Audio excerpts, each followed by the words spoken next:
One video on Instagram went viral in the parkour community showing the difference between air whip and the World Championships. Jeff Garrido commented on this saying every competition can be what it wants, and if you don't like it, don't play the game.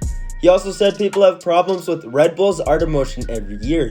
Lastly, saying we should advocate for real competitions like KOTC and air whip. Athletes also debated, saying they showed big clips from air whip and transitions from FIG, saying both competitions had big clips and transitions not shown. Kaylin Chan, an athlete who competed in the comp, stated that the judging system has huge flaws, but is incredible, more consistent, and predictable than any other competition in parkour.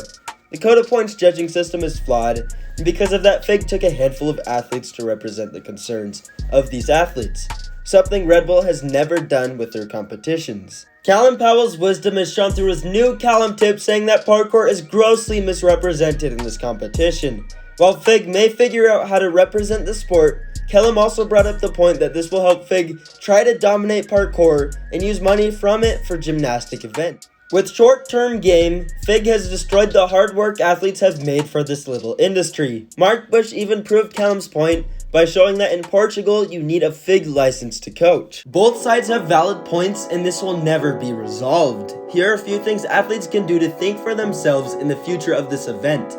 Looking at the athletes who have competed, no matter what your take is on the subject, these athletes are parkour athletes, not gymnasts. With two different sports, athletes need to fight to make sure their personal ideology of what their sport is followed.